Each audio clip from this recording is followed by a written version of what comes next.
चुनाव की घोषणा की है, तब तक दिख रहा है कि प्रशांत किशोर भी मैदान में आ गए। देखिए, लोकतंत्र में चुनाव में किसी को भी कहीं से खड़ा होने का अधिकार है और जनता मालिक होती है वोट के समय में। जहाँ तक बांकीपुर के चुनाव का बात है, ये पूरे बिहार के लिए इतनी बड़ी प्रतिष्ठा की बात है कि बिहार के ये आदमी जो नेता है उनको राष्ट्रीय अध्यक्ष बनाया गया भारतीय जनता पार्टी। सच पहला वो व्यक्ति है जो जिनकी सरकार है दिल्ली में, उस पार्टी के राष्ट्रीय अध्यक्ष बने। बिहार से हमको नहीं ध्यान में आता है कि कोई दूसरा, कांग्रेस में तो बन ही नहीं सकता है, वो तो परिवार में रहता है। तो बीजेपी में पहले बिहार के नेता हैं जो राष्ट्रीय अध्यक्ष बने, और बिहार नहीं बांकीपुर विधानसभा के विधायक को इतनी बड़ी प्रतिष्ठा मिली जो वो राष्ट्रीय अध्यक्ष बने एक पार्टी के, और चुनाव भी उसी बैकग्राउंड में हो रहा है। चुनाव तो अभी कुछ दिन पहले हुआ ही था। मुझे जरूर लगता है कि बिहार में जब विधानसभा चुनाव भी हुआ था, हम लोगों ने कहा था उस समय कि जो डबल इंजन की सरकार बिहार में और देश में काम कर रही है, कोई ये मिस नहीं करना चाहता है इस समय को, इस मोमेंट को। और बांकीपुर में एनडीए जो हम लोगों को फीडबैक है, जो जानकारी है, बहुत बड़े मार्जिन से चुनाव जीते। ममता बनर्जी कह रही है कि मुझे रोकना होगा तो मारना पड़ेगा, मैं रुकने वाली नहीं। कहाँ कोई रोकेगा? कोई रोका है उनको आज तक? राजनीति में कोई किसी को रोकता है क्या? जनता ने तय करता है किसको रोका, किसको बढ़ाया। जनता ने बंगाल में तय कर दिया और उनके पार्टी के लोग ही सब छोड़ के निकल गए। तो उनको तो खुद आत्मविश्लेषण करना चाहिए, कैसी पार्टी वो चला रही थी, क्यों छोड़ के चले गए सब लोग जो है उनको, और जनता ने कहाँ जाकर के बैठा दिया उनको। वो सेल्फ असेसमेंट खुद करना चाहिए। ऐसा हाल किसी पार्टी का हुआ है क्या आज तक? चुनाव लोग जीतता है, हारता है, तो कैसी पार्टी, सिंडिकेट टाइप पार्टी चल रहा था, इसीलिए हाल हुआ। तो एक सवाल ये है, प्रशांत किशोर ने आते के साथ जेडीयू को ही जवाब देना होगा। प्रशांत किशोर ने आते के साथ क्या है, क्योंकि नीतीश कुमार को बीजेपी ने हटा दिया, इसका गुस्सा लोगों के दिल में है, और आप बदला लेने का यही मौका है कि बांकीपुर में बीजेपी को हरा दीजिए, क्योंकि जेडीयू के लोग भी साथ नहीं देंगे। नीतीश कुमार जी एनडीए के सर्वमान्य नेता हैं बिहार के। नीतीश कुमार जी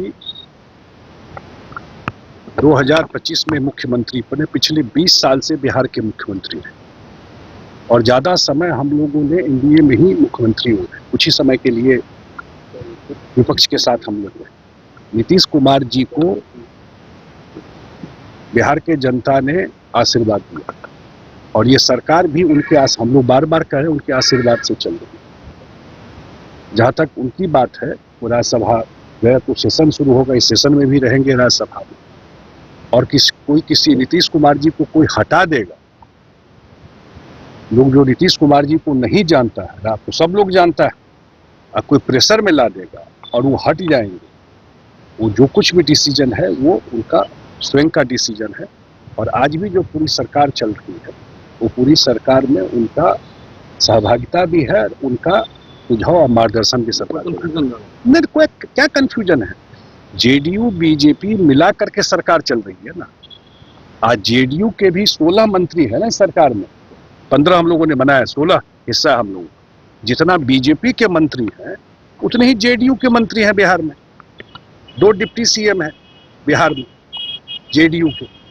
रोल रिवर्सल हो गया, लेकिन सरकार में बीजेपी, जेडीयू और एनडीए के अन्य साथी जो है सब मिलकर सरकार चला रहे हैं। जितनी जवाबदेही बीजेपी की सरकार चलाने की है बिहार में, उतनी ही जवाबदेही जेडीयू की सरकार चलाने की। और हम लोगों ने पहली बार ज्वाइंट मैनिफेस्टो निकाला एनडीए ने चुनाव से पहले। इससे पहले ज्वाइंट मैनिफेस्टो नहीं आता था। तो हमारी प्रतिबद्धता बिहार के जनता के प्रति है कि इतना बड़ा मैंडेट जो मिला 2025 में, वो 5 साल में जो हम लोगों ने कमिटमेंट किया वो पूरा करना है, और ज्वाइंटली पूरे 5 पार्टी को मिल करके ये काम करना है। उनको क्या समझ में आता है खजाना का, ये बताइए ना। ये सब भाषा क्या है? अपने ही स्टेट को कोई खजाना खाली नहीं। खजाना खाली क्या होता है? बिहार में जो विकास की गति है वो और स्पीड में चलेगी।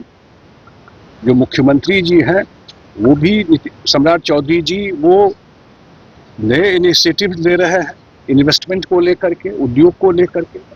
इसलिए बिहार में पैसे की कोई किल्लत, अपना समय उनको ध्यान में आता है क्या, जब 6-6 महीना लोग को तनख्वाह नहीं मिलता था। डेवलपमेंट का बात तो छोड़ दीजिए, पैसे की कोई दिक्कत, लेकिन प्रोसीजरल चीजें होती है सरकार में, और प्रोसीजरल चीजें जब बजट का 31 मार्च खत्म होता है, नया बजटिंग होता है, इसलिए कहीं कोई दिक्कत फाइनेंस का बिहार में नहीं है। बिहार का जो रिसोर्स 3 लाख करोड़ से ज्यादा का अपना बजट है वो है, और सेंटर से भी सपोर्ट है बिहार। भारत तिवारी के साथ 2 केंद्रीय मंत्री गए थे, दोनों का बयान अलग अलग। देखिए ऐसा है, मैं बहुत स्पष्ट कर देता हूँ अपने पार्टी की तरफ से कि जब बिहार के कैबिनेट ने फैसला किया, कैबिनेट ने फैसला किया कि जुडिशल कमीशन बना करके जांच हो, और वो गए भी वहां पर, जुडिशल कमीशन के जो जिनको जवाबदेही मिला है वो जा करके वहाँ मिले भी हैं और इंक्वायरी कर रहे हैं, और टाइम बॉन्ड इंक्वायरी, ये भी नहीं कि। तो ये विश्वास एनडीए सरकार पर और मुख्यमंत्री सम्राट चौधरी जी पर रखना चाहिए कि जब उन्होंने कमीशन बनाया, कमीशन बनाने का उद्देश्य क्या था कि दूध का दूध और पानी का पानी हो, इसलिए न बनाया जाता है कमीशन। कमीशन बनाया गया, कैबिनेट ने बना दिया है, तो लोगों को कमीशन के फाइंडिंग का इंतजार करना चाहिए, और बिहार में एनडीए सरकार और मुख्यमंत्री सम्राट चौधरी जी, जो भी कमीशन का रिपोर्ट होगा निश्चित रूप से उस पर कार्रवाई होगी। राम मंदिर दान घोटाले के बाद आज राम मंदिर ट्रस्ट की बैठक बुलाई गई है, महत्वपूर्ण बैठक मानी जा रही है। देखिए, आस्था से जुड़ा हुआ चीज है, इस पर कोई राजनीति वाली बात नहीं है। एफआईआर हुआ है, लोग अरेस्ट हुए हैं इसमें, और मुझे लगता है कि जो भी सरकार है वहाँ पर निश्चित रूप से जो भी गड़बड़ी, आदमी तो समाज में तरह तरह का लोग होता है जो गड़बड़ करता है, और जब संज्ञान में सरकार ने लिया है, ट्रस्ट ने लिया है, और उस पर कार्रवाई ऑलरेडी शुरू हो चुकी है।